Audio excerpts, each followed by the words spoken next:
What's up guys, Cheetah here, and today I'm bringing you an achievement slash trophy walkthrough for Murder Diaries. This game is published and developed by EpiXR Games, and you can pick the game up today for a price of $9.99. And to get the full completion, you just have to finish the entire game, and that'll take you around an hour and 15 minutes following along with this video. So this is another one of those storytelling games where we fly around and collect pieces of the story to complete each level. And as usual, I went ahead and memorized each level to help you complete them as fast as possible. So what I recommend doing is just playing my video a few seconds ahead of your game, so that way you can easily follow along with it.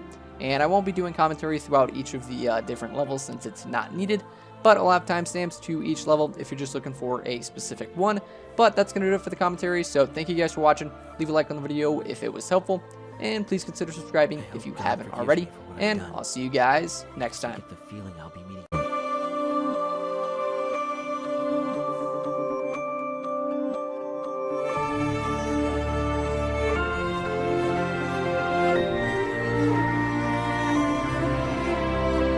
To say I'm sorry for what I've done, but that would be a blatant lie.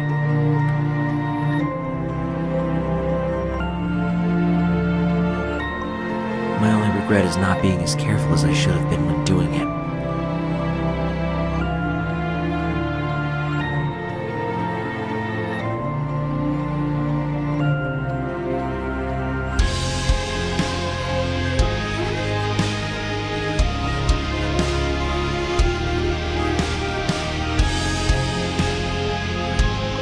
It's been almost half a year since I've taken my first life.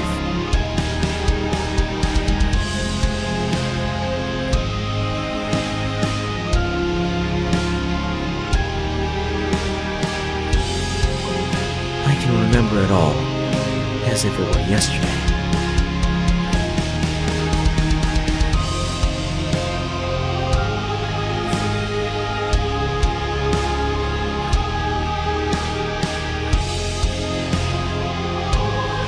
The days I spent stalking my victim, the sleepless nights I spent awake making plans for the day I killed him, and most of all, the ecstasy I felt when I brought all my hard work to fruition.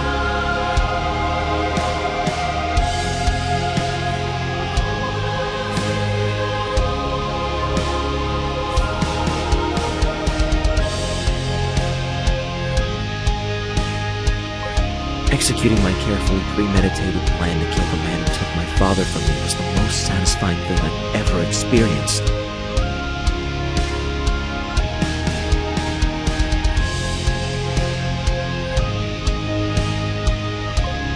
My intention was to kill only him. After that, the vengeance I'd sought for so long would be fulfilled.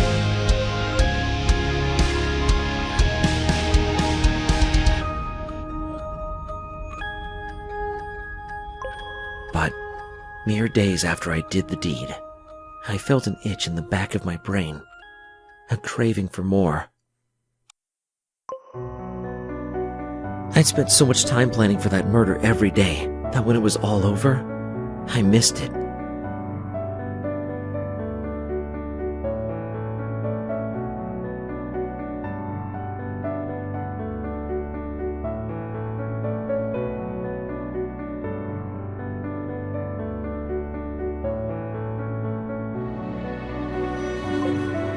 Like a drug addict craving a fix, I wanted to feel what I felt as I plotted my crime again.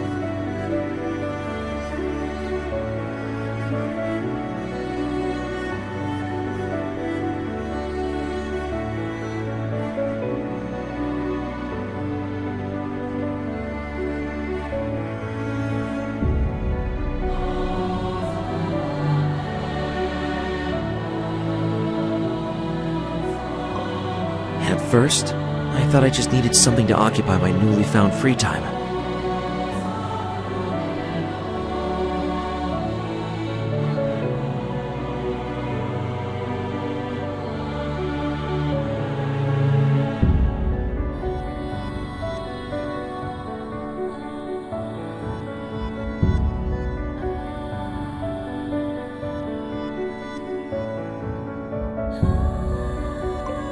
I took up several hobbies, but none of them compared to the adrenaline I felt rushing through my veins on the nights I spent designing my plans, or the pure euphoria of putting it to action.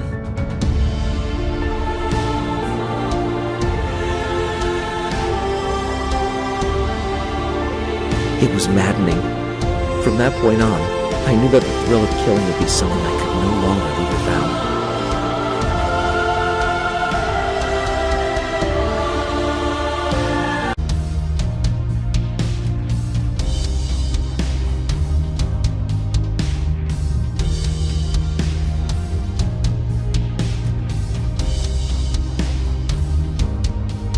Today is my first day as a detective, and I'm already being assigned to a serial killer case.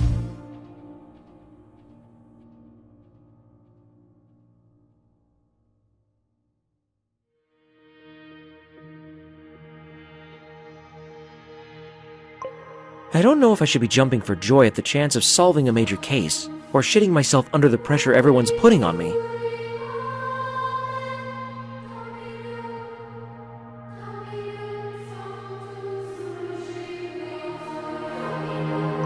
All the detectives dream of solving a case like this at least once to leave their mark on the force before retiring. But most of the time, the ones who do get to solve a serial killer case will already have had decades of experience as a detective by the time they're given the opportunity.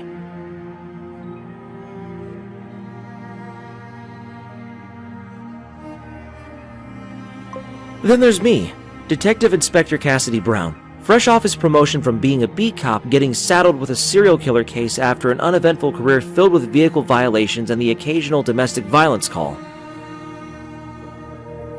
That's not to say I've had a cushy time as a police officer, though.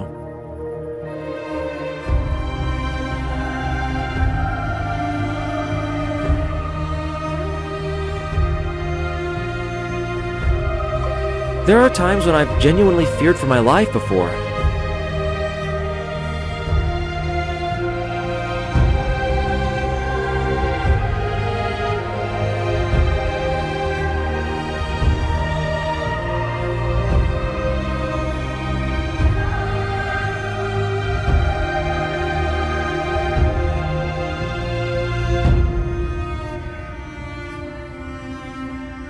Like that time I was huddled under a garbage bin for cover in the middle of a gang war with bullets whizzing past my head.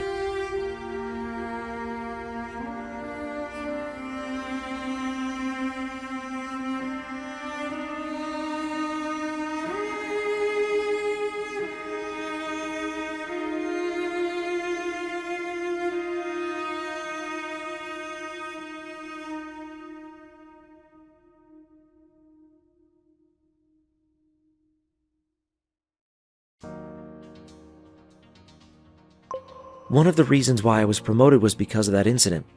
I was one of the first responders to the scene, and the only one to survive the whole thing.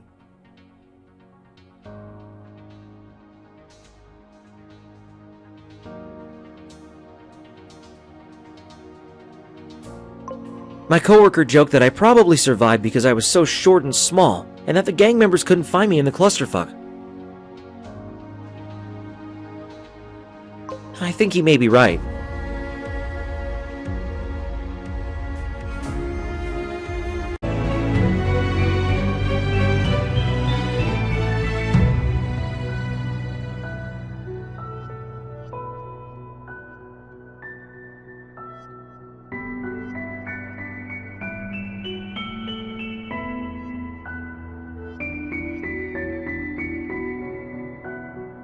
It didn't take long for me to start planning my second murder.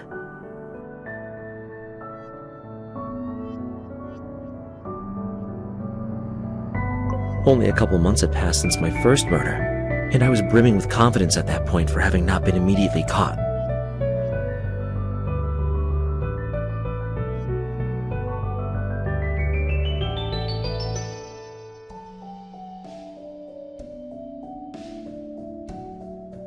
The planning took much less time than before.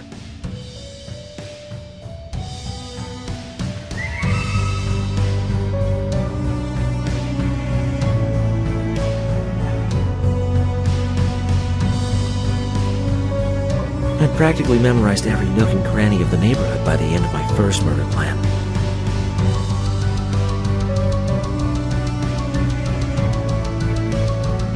All I needed to do was study my desired target over a long period of time, with a mix of online stalking their social media and actual stalking them in their day-to-day life. didn't just pick some random person to be my victim, however.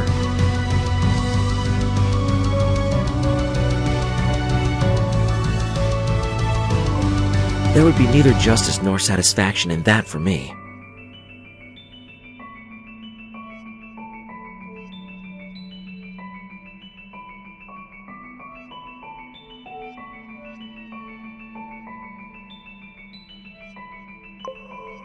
I wanted to kill someone who I genuinely thought deserved the violence I would unleash upon them. Otherwise, I'd be no different from the brutish thugs that fill the streets of my neighborhood.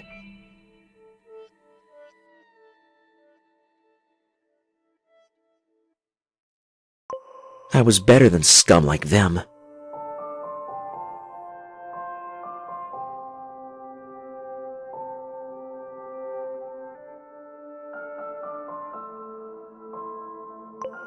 Not a hot-headed ruffian who hurt those around them for no reason, but a dispenser of punishment that had been eluded for too long.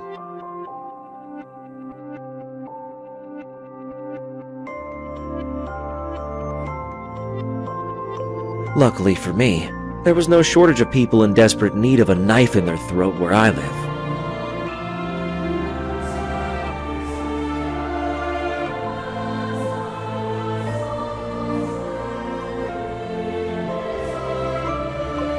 The hard part was picking which one I could realistically get away with killing using my meager resources.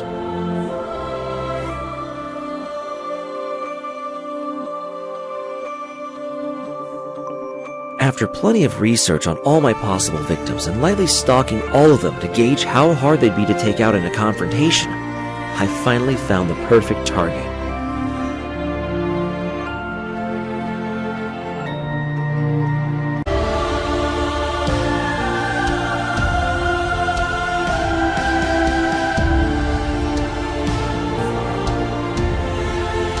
Richard Dawson, the owner of a seedy but popular nightclub at the edge of the neighborhood, is believed to be the first victim of my serial killer. His chopped-up body was found floating in the sewers.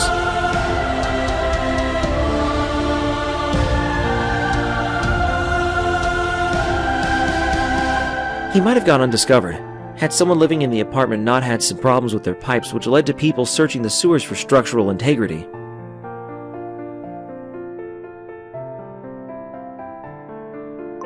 It was pure coincidence that the sewer worker nearly had a heart attack when he saw a severed human head severed on the shit and piss-infested water. Mr. Dawson had a clean record, and despite his less than reputable business, he never committed any crimes in the eyes of the law. On paper, he might seem like just an average business owner trying to make some money with his nightclub. Nobody, not even the neighboring businesses, ever made any complaints about him, and all his admittedly shady friends had nothing but praise to say about him.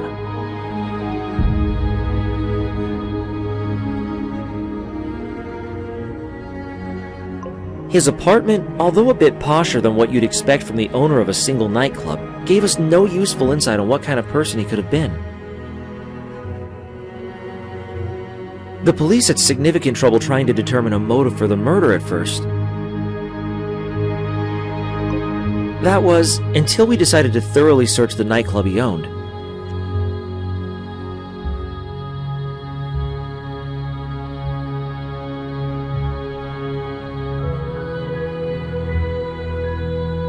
Hidden away neatly from all the regular patrons of the nightclub were several luxurious VIP rooms for their most profitable customers.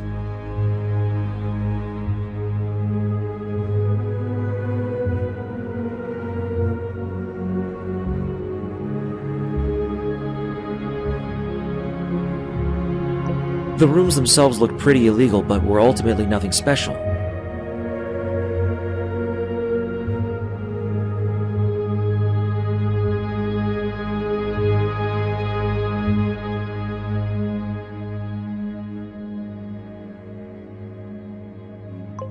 A bed, a couple of sofas, and some colored lights to get the clients in the mood.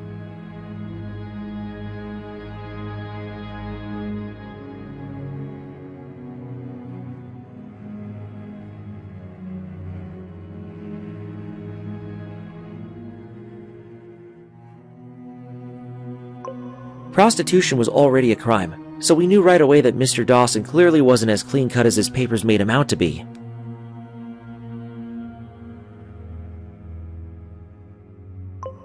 What we weren't prepared for was the truth of how truly disgusting that man was when we found the basement near the VIP rooms.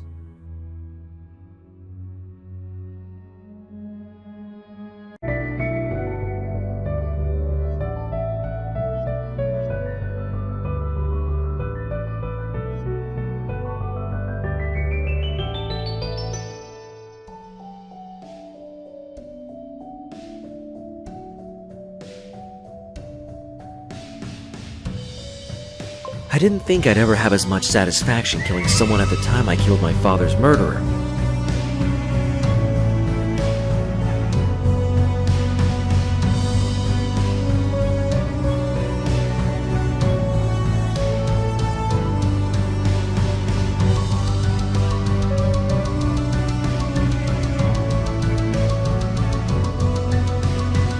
Richard Dawson proved me wrong.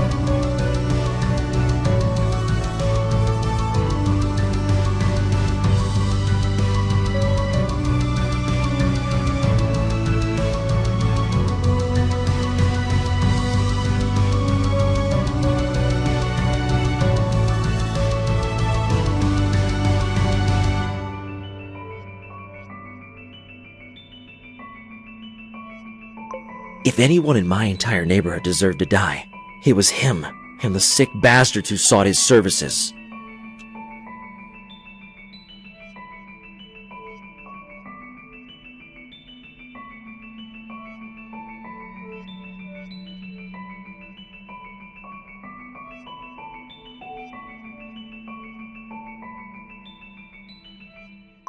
To be honest, he was pretty low on my list of possible victims at first.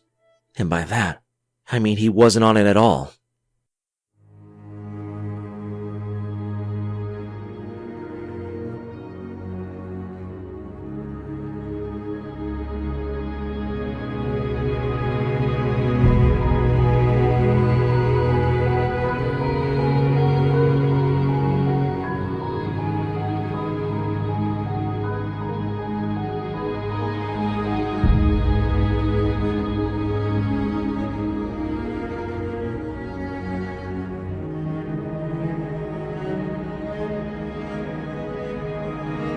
I was stalking someone else who I learned was one of the most prized customers.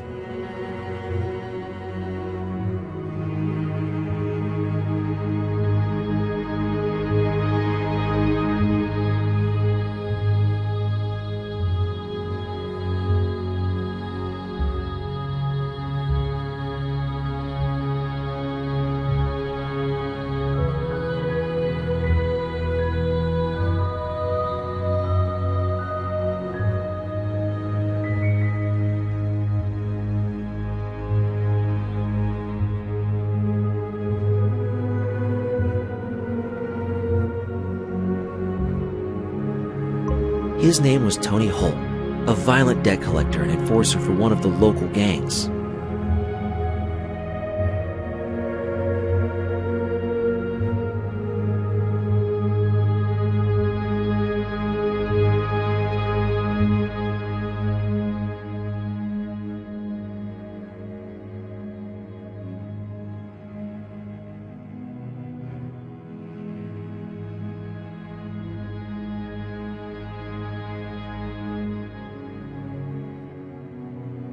He was known for not shying away from sexual assault if a debtor or someone forced into his gang's protection racket didn't have the money he was sent to collect.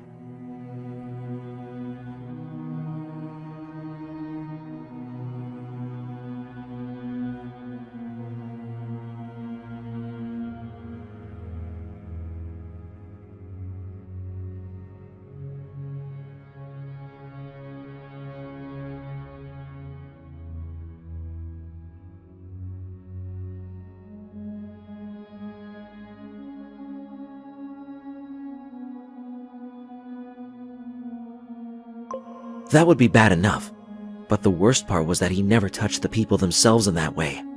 Instead, he would direct his advances to their children.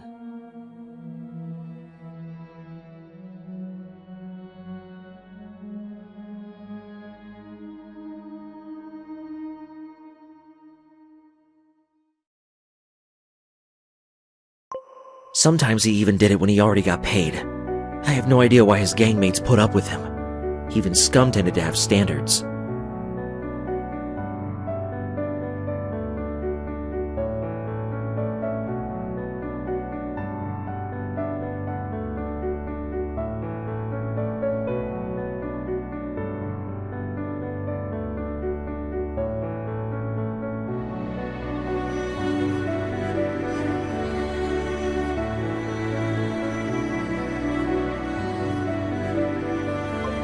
There's a reason why child molesters like him don't last long in prison.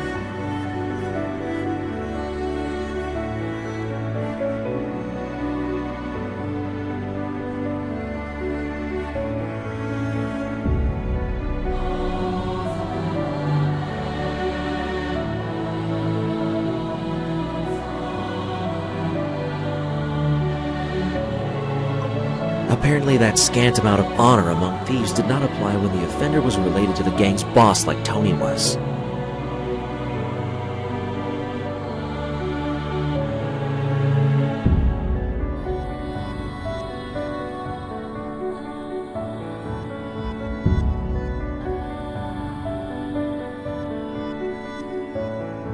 He was a towering behemoth of a man too, so I'm sure that fear of physical retaliation had something to do with why his gangmates never objected to his actions.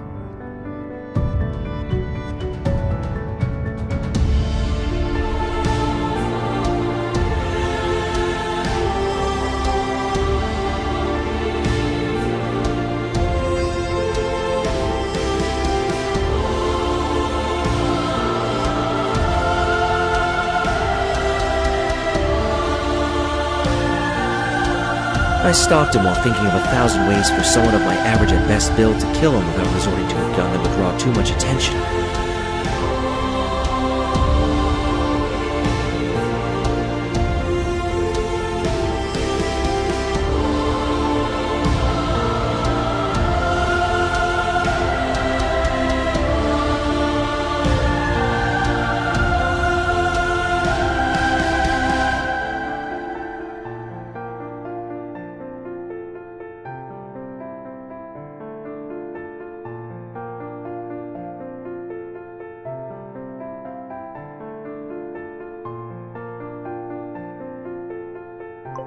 That was when I discovered the nightclub he frequented, and found out the dark secret hidden within through no small amount of effort.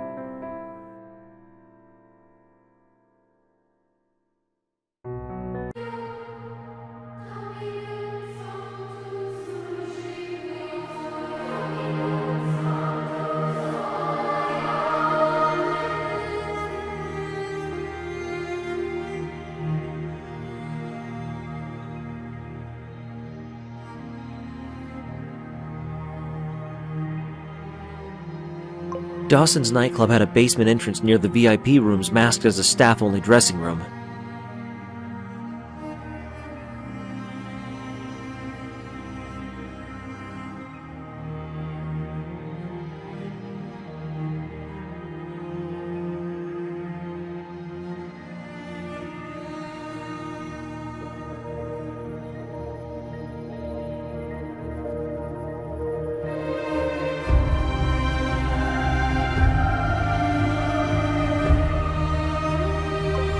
But when we opened the door, instead of tables filled with makeup in front of mirrors, we saw a set of metal stairs which led down into a pitch-black darkness illuminated only by a single dingy light bulb.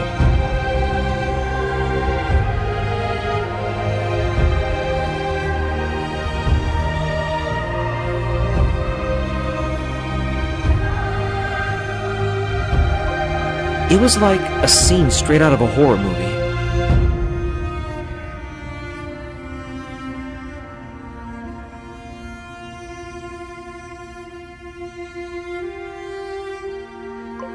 As we descended, the stench of human waste and blood made us gag as it seeped into our nostrils. I think one of the rookies even vomited from the smell.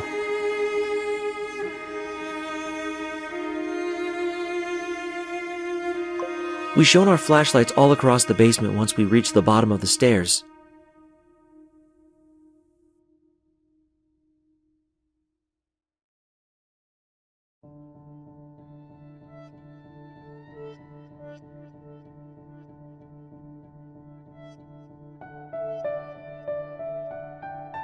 All around us were empty cells made to fit dozens of people, or thrice that size if the jailer didn't care about their well-being like they clearly didn't.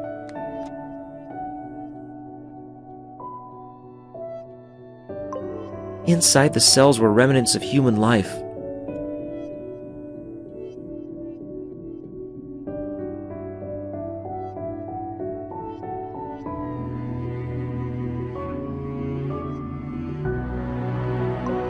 Ragged blankets on the floor, blood on the walls and floors, and buckets filled to the brim with things that would be better off left unmentioned. We were looking at the housing area for victims of human trafficking.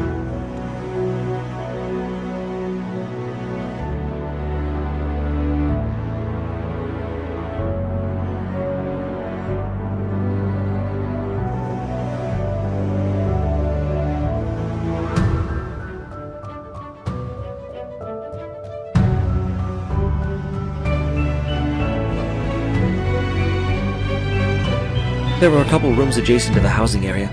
One was a large shower room with many shower heads for multiple people to use at the same time.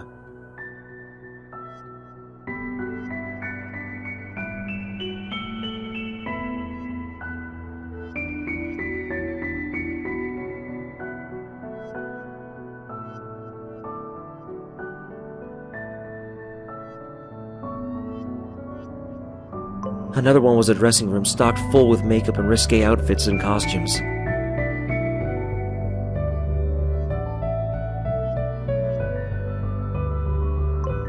They were presumably there for women kept in the cells to wash up and make themselves presentable before being sent to the customers in the VIP room above.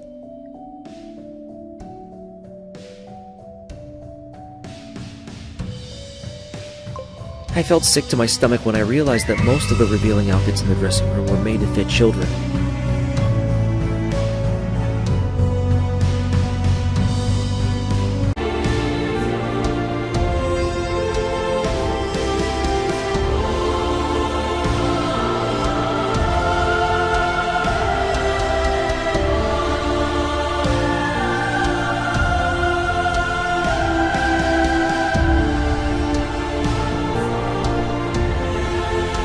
I first noticed how shady Richard Dawson was when I saw a truck pull into the back of his nightclub late one night when the patrons had all left.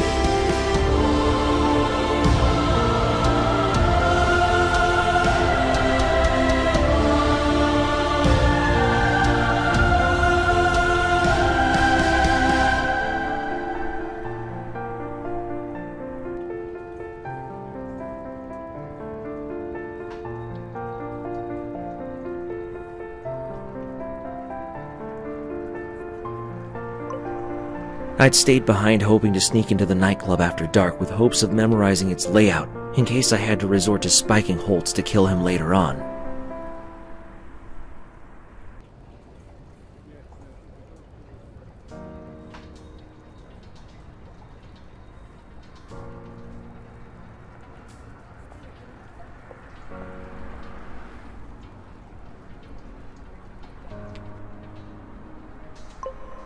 I probably could have attended during its opening hours, but I wanted to avoid letting myself be seen in any of my potential murder scenes if it can be helped.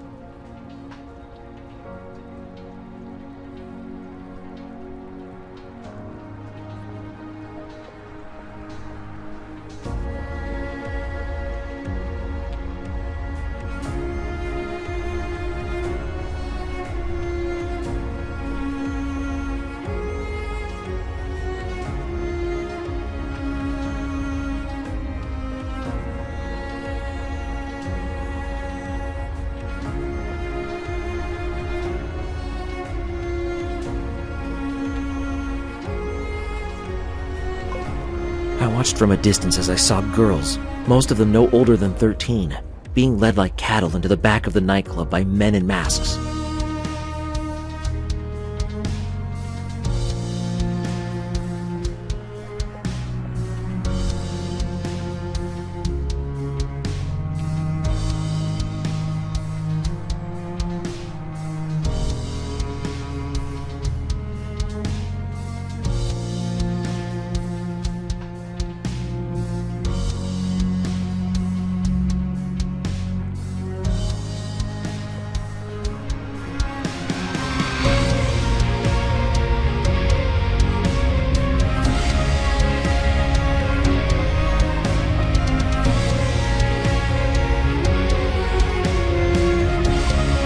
The man directing it all was Richard Dawson, with an apathetic look on his face the entire time.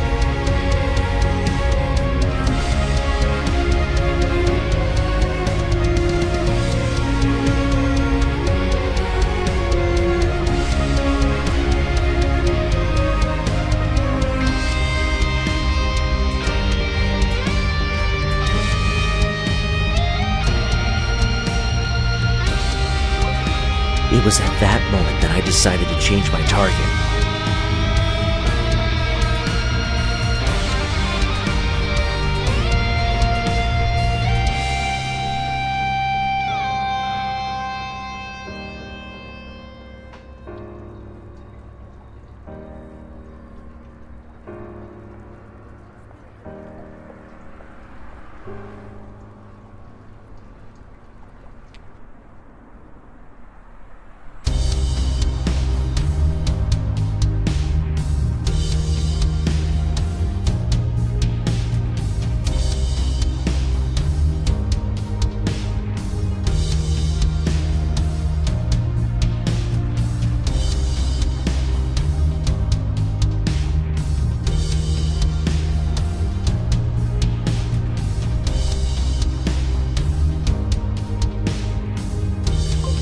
Tony Holt could wait. He might be the offender of one of the most heinous crimes a person could commit, but Richard Dawson was the man who made it possible for people like him to get away with it.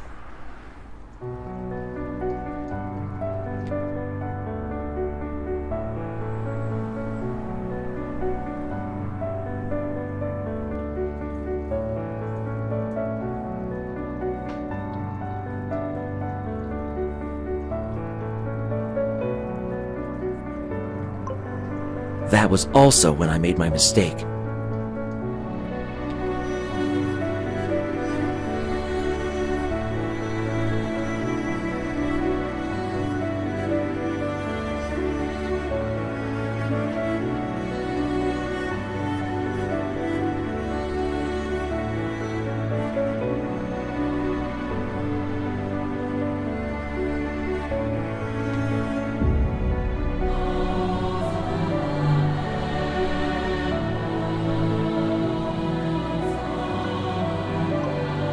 I got emotional, though no one could really blame me.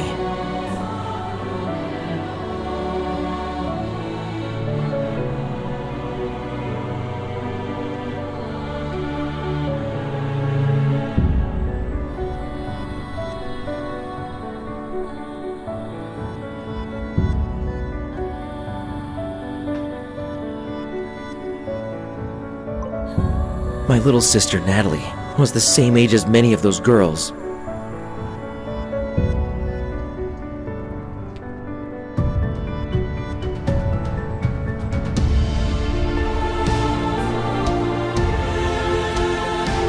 The thought of her possibly falling prey to a despicable creature like him for the sake of lining his pockets made my blood boil.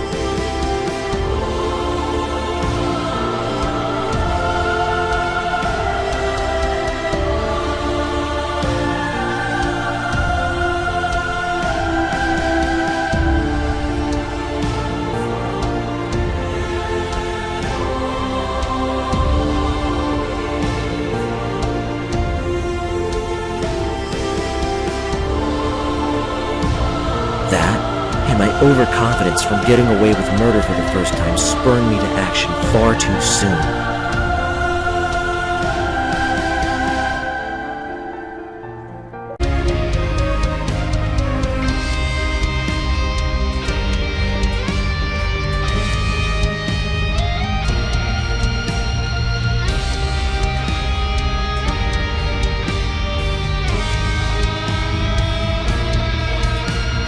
I have no idea how the sick bastard managed to get away with pouring out little girls for so long, but it made everybody in the police station feel ashamed for allowing it to happen under their noses.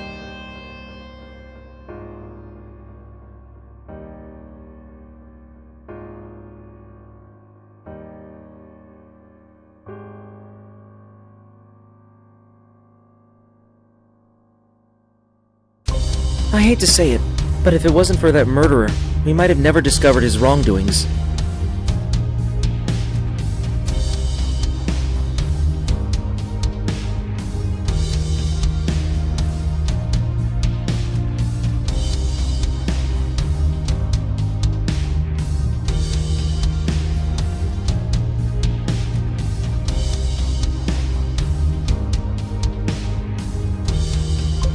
At that point, we didn't know that Dawson's death was only the first in what would become a series of similar murders, so solving his case was put immediately on the back burner in favor of trying to find the missing girls.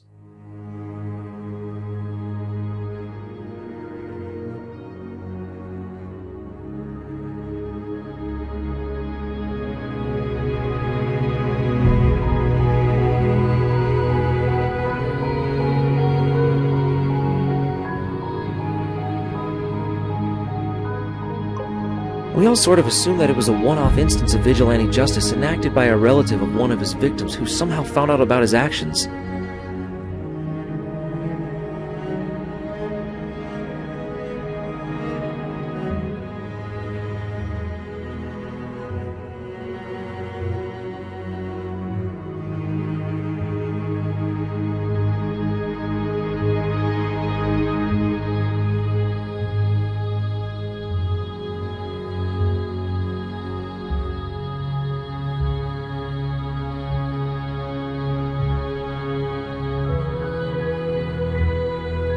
There was a silent, collective understanding at the station that we should let it slide just this once.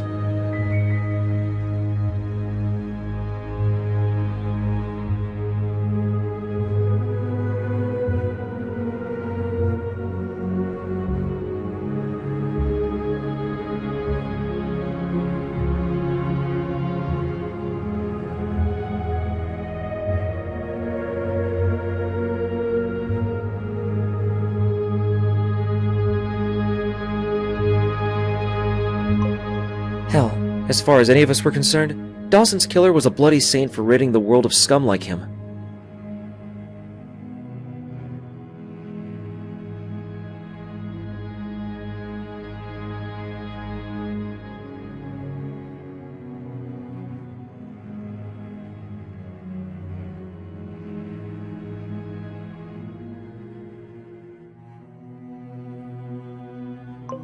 We were all willing to look the other way under the circumstances, myself included.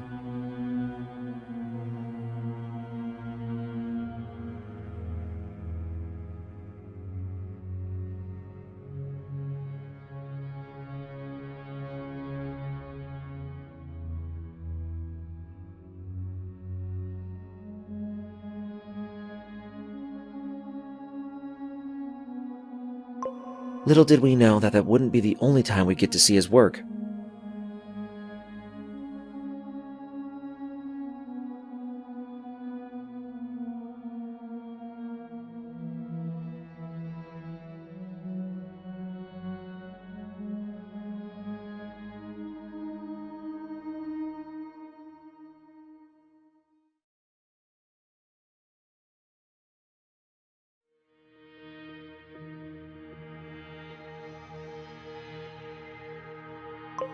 Long before the thought that we were dealing with a serial killer even entered our mind, we were busy running around the city like headless chickens trying to find the girls who used to be kept in the nightclub basement.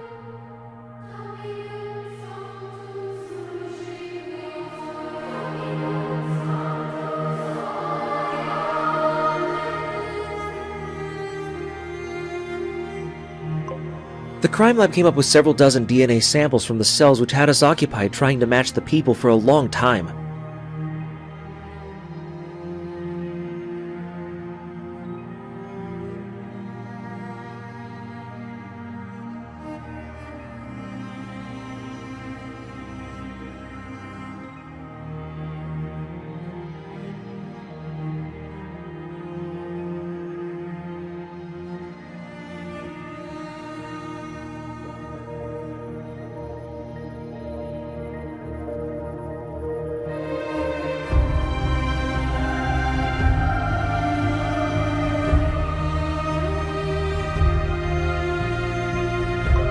So much that we almost didn't notice the killer's second murder.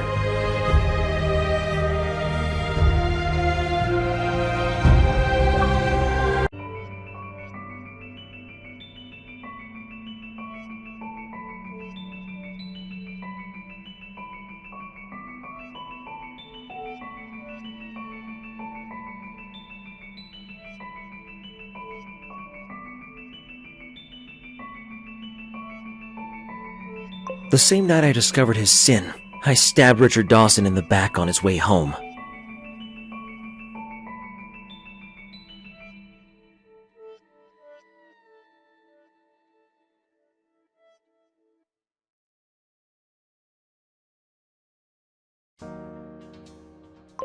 I learned from my prior experience and made sure to kill him cleanly in one thrust to the back of the neck with a bootleg combat knife I used to carry around for protection.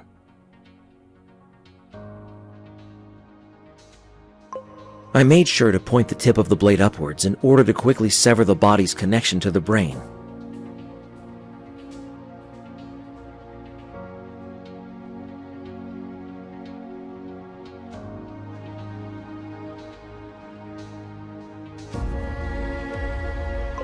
He felt like a sack of potatoes before me, and I was suddenly saddled with the responsibility of figuring out a way to hide his body.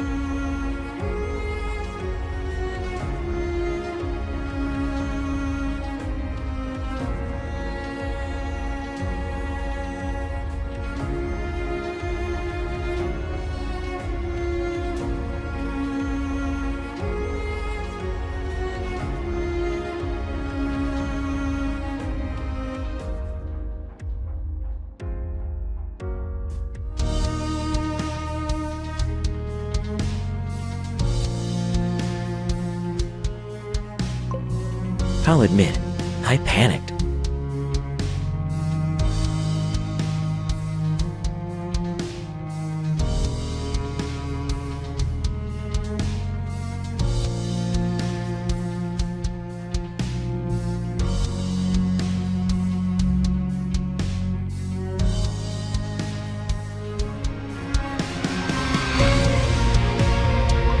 I dragged him to a nearby public toilet and took some time to think in a nearby alleyway.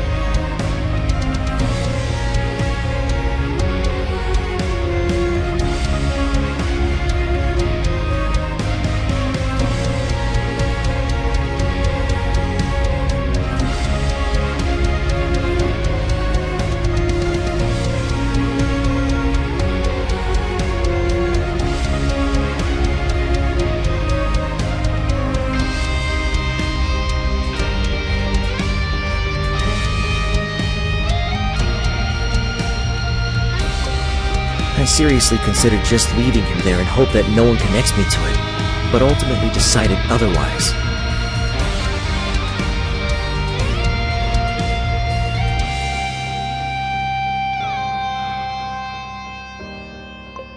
I wore gloves so my fingerprints wouldn't be found on him, and I even wore a beanie to not let my hair get on his body. But I still preferred if the evidence on my crime wasn't just lying around in a place anyone could find themselves in.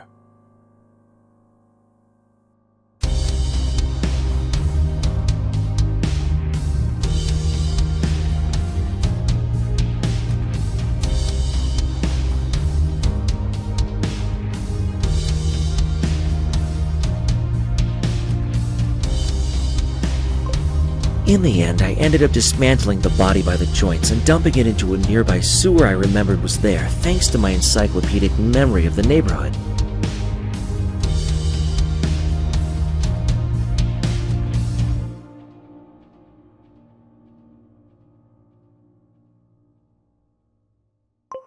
It wasn't easy severing his body like that, but I managed.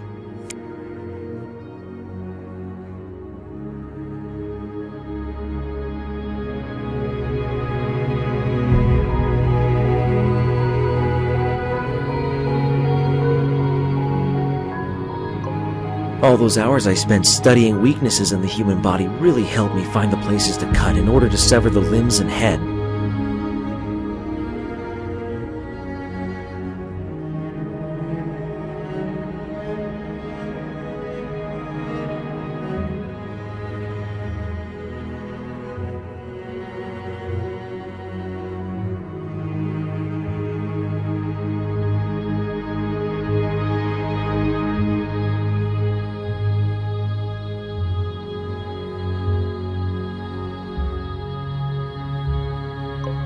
It ended up a pretty sloppy job, but it made the body small enough for me to fit it all past the manhole and into the putrid flowing water before.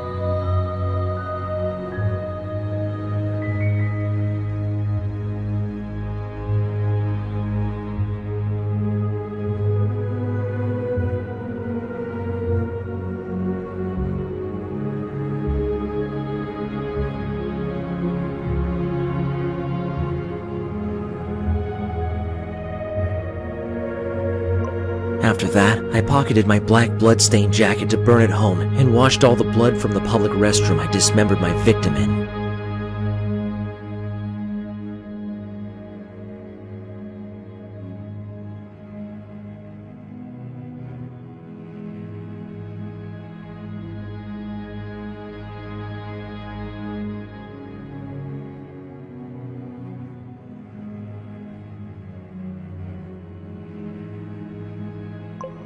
I could not sleep at all that night, not because I felt guilty, but because I feared I would be found out.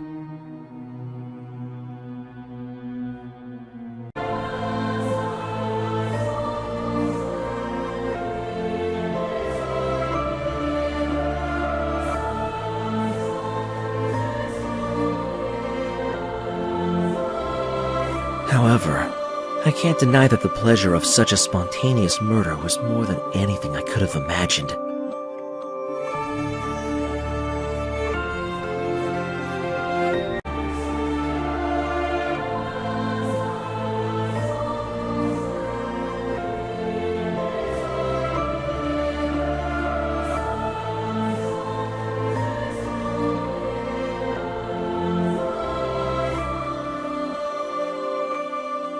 Just as the dust settled on the case of Richard Dawson, with many children returned to their parents after months or even years of separation, another murder was discovered. This time, the victim had been killed in his own home.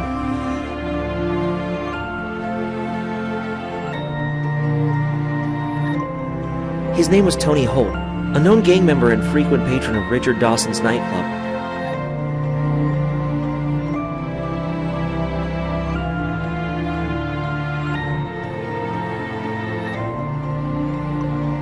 The murderer made no attempt to hide the body this time.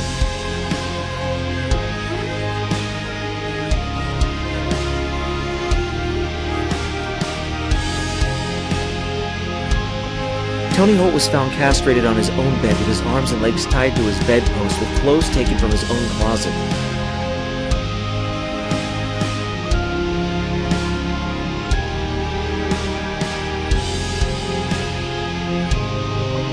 He was an enormous man, so at first we thought he must have been held down there by several people, possibly the parents of his sexual assault victims.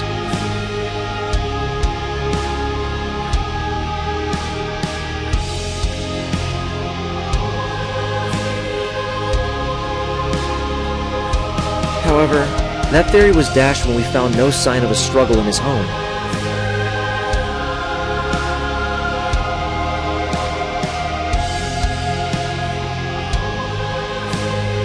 Tony Holt was notable for his violent temperament.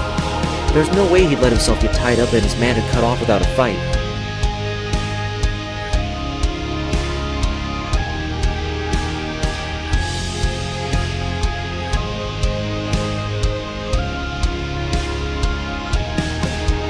Then the lab reports of his blood came.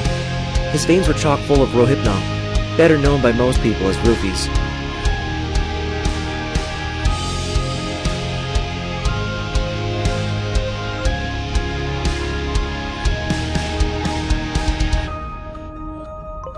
We found a whole box of the stuff in his kitchen cupboard. It was probably the first time he took them instead of being the one to hand them out.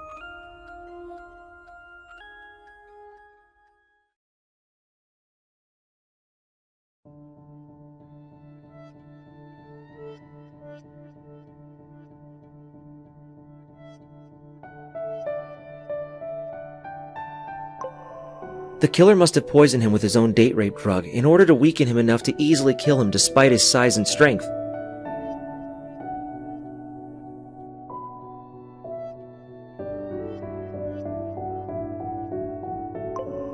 The back window of his apartment showed traces of being tampered with, so it was theorized that the killer must have gotten in through there.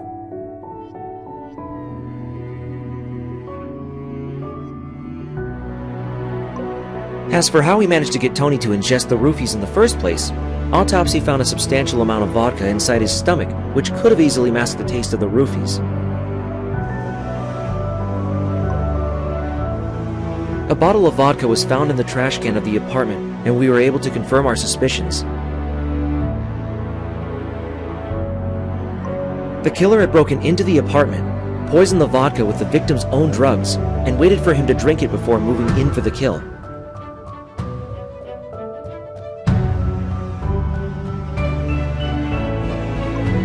He was about as premeditated as a murder could get, though the killer didn't bother to even try to hide the body.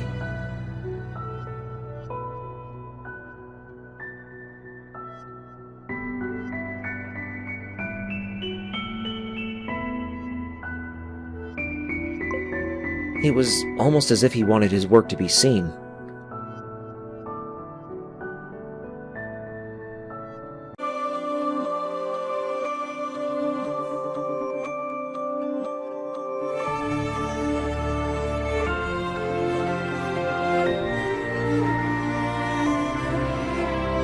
Once Dawson was taken care of, I turned my attention back to Tony Holt.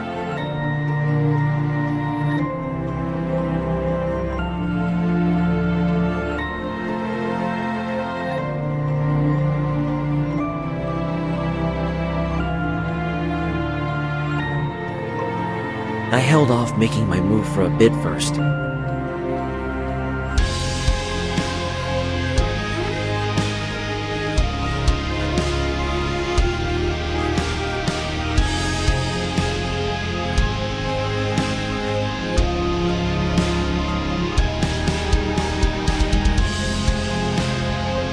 There had been a lot of commotion in the city since I killed Dawson.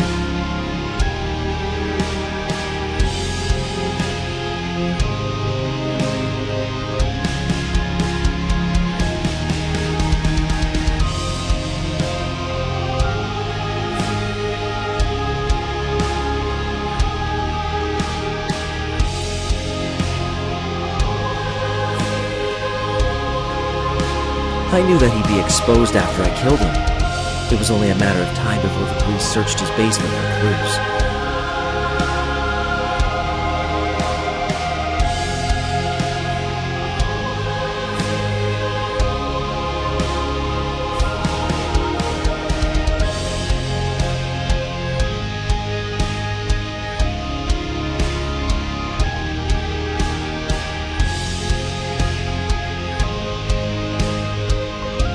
What I didn't expect was the positive reception I'd received from his death.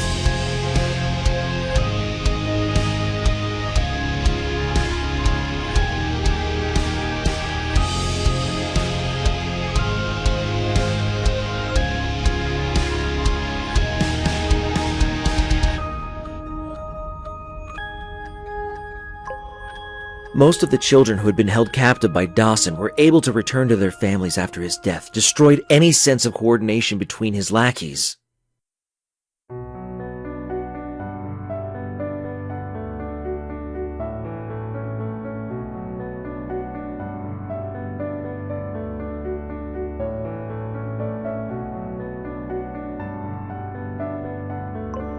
A lot of terrible people were put behind bars in the aftermath of it all.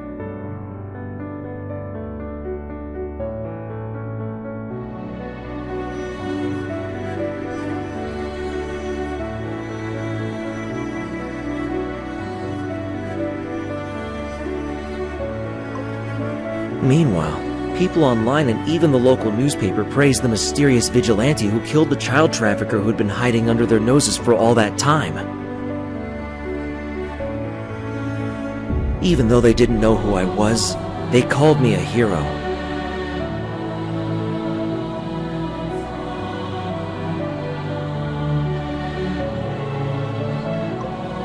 I had intended for Dawson to disappear without a trace so that people wouldn't even be sure that he was killed or not. But I have to admit, being praised by the general public as a hero was exhilarating. More than the satisfaction of carrying out a meticulous plan, now all my hard work was being recognized and appreciated by others as well.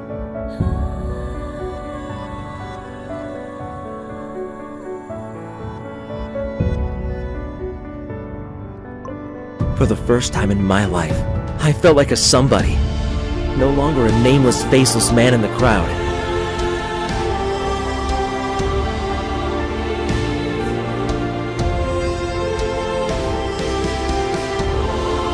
I had become the hero of the neighborhood, taking out the villains the police could not.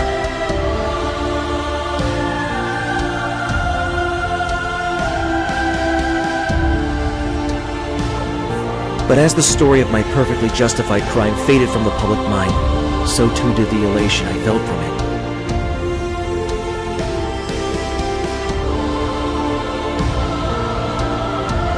I wanted to feel that way again. So when I killed Tony Holt, I did so in a way that nobody would ever forget.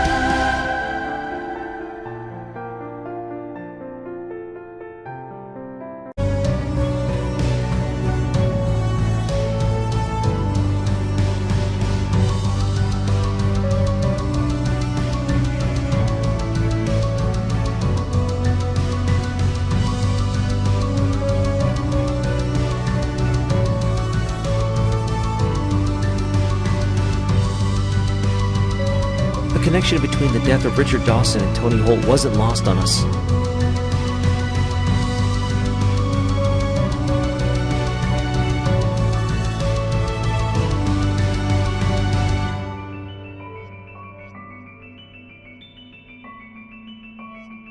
Holt had been a frequent patron of Dawson's in addition to being a known sexual assaulter with a penchant for minors after all.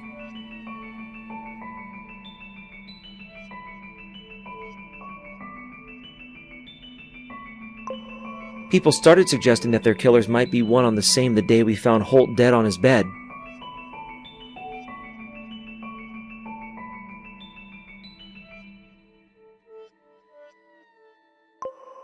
But if it really was the same killer, then he must have given up all attempts at trying to hide the body.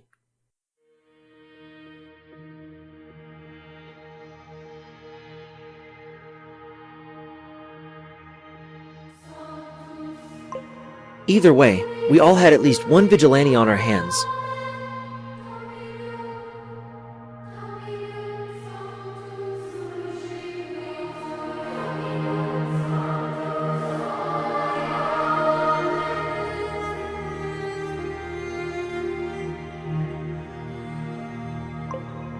Some of my coworkers wondered if we should even try to apprehend him.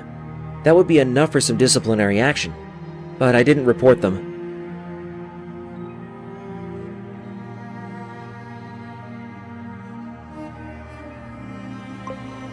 We may be cops tasked with apprehending whoever the killer is, but before that we were also human beings, some of whom had families with kids the same age as the children Dawson and Holt abused.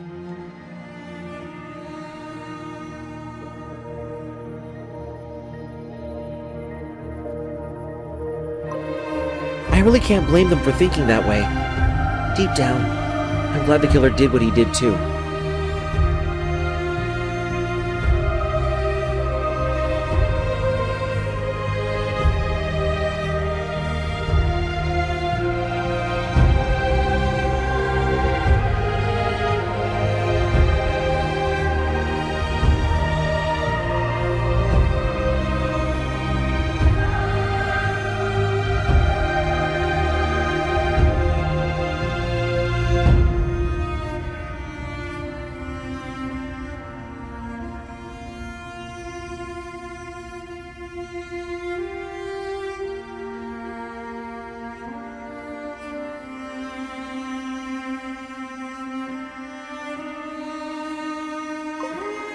I know that the law is necessary to maintain a society that won't collapse on itself, but at the same time I can't ignore the fact that people like Holt and Dawson do slip through the cracks of our system and ruin the lives of good law-abiding citizens.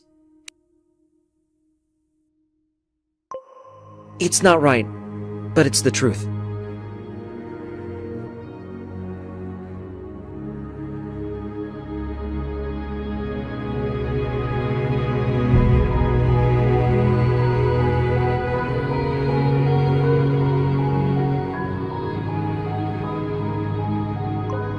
I couldn't blame someone for wanting to fix those injustices, even if it meant going against what the law dictated was right.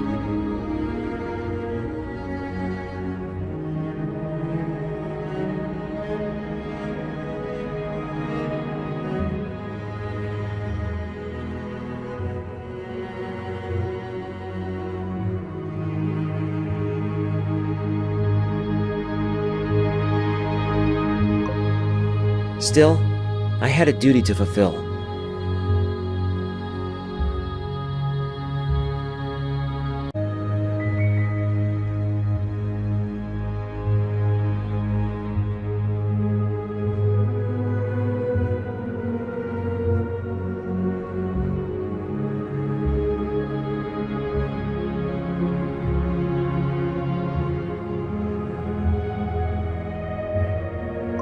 love my little sister Natalie more than anyone else in the world, but I could no longer have her slowing me down, now that the public will be watching as I cleanse the city of its filth.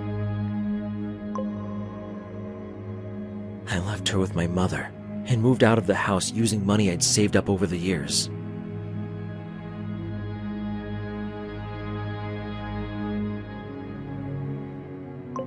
Seeing her crying face plead for me to stay was the only thing that made me contemplate stopping my work, but I held strong.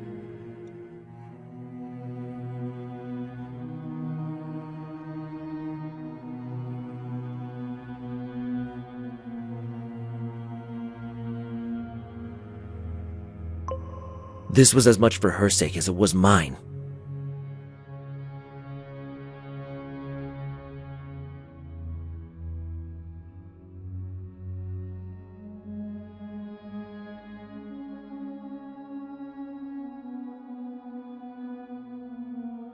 I was going to make this city a better place for her.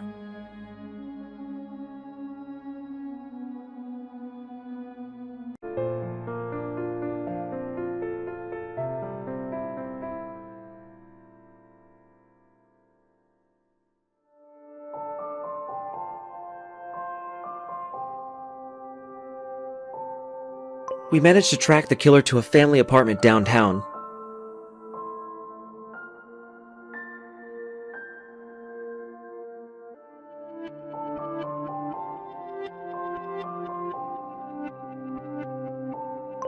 He was clever, that much was obvious, but in his attempt to strike again while the iron was hot, he got sloppy with his methods.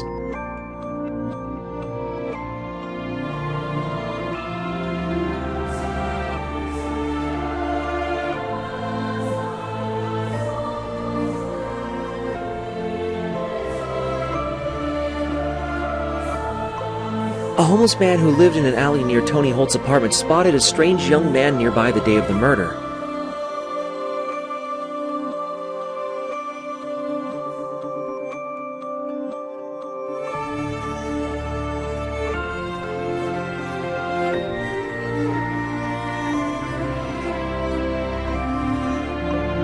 It only took a bribe of the cheapest whiskey from the local liquor store to get him to talk.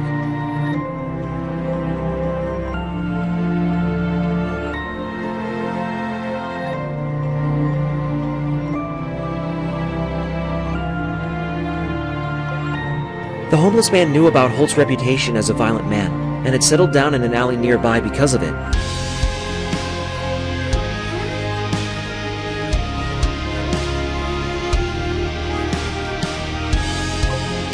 His shoddy reasoning was that nobody would dare come around to stir trouble knowing that a guy like that was around.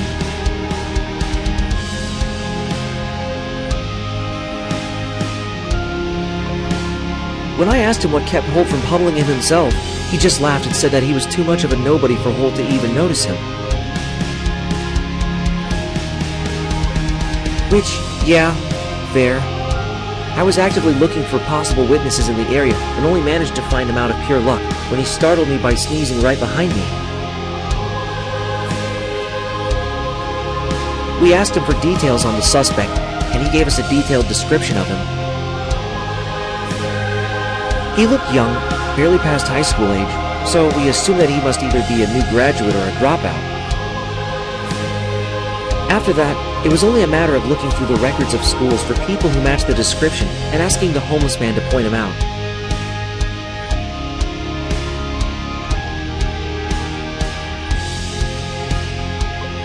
After a lot of trial and error, we found him.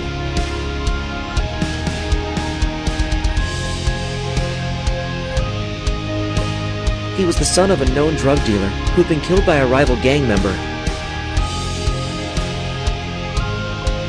Said gang member then mysteriously went missing without a trace, though at the time it was assumed to be a hit from a rival gang.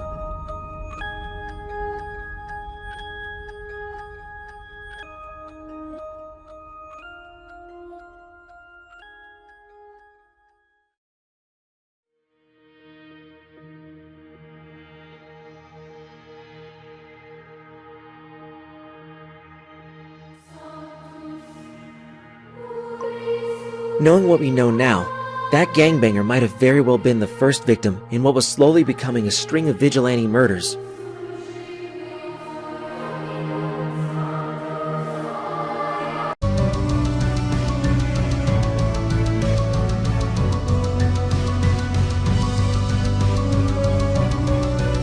Natalie called me not so long ago, telling me that the police had come searching for me. It seems I've been careless with my latest murder.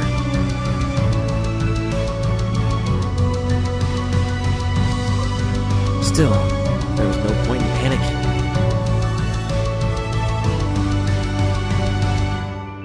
Natalie, dutiful sister as she was, didn't tell them anything about me no matter how much they prodded.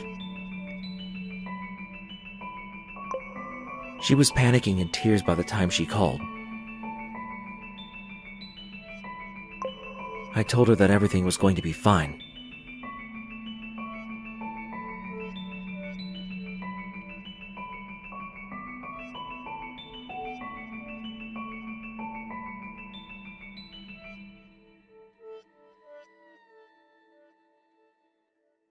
I lied.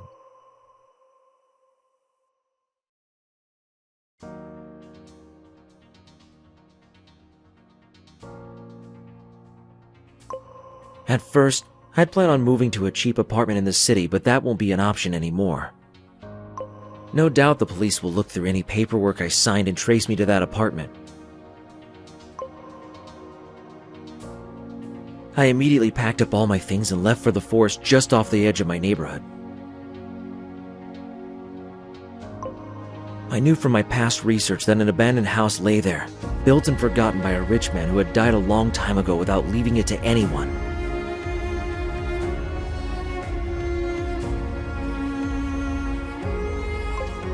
Breaking in should be easy, and it would serve as a new base away from prying eyes. I don't expect this to last forever.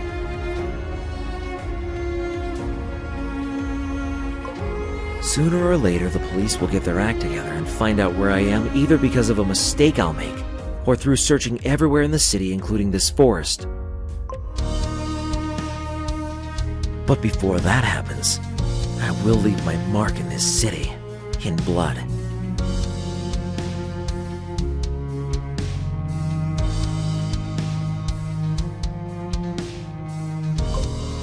No matter what the police say, I'm already a hero for the common people oppressed by the gangs and thugs that abuse them. Even if the police kill me during my last stand against them, it will only make me become a martyr for everyone whose lives I've improved with my murders.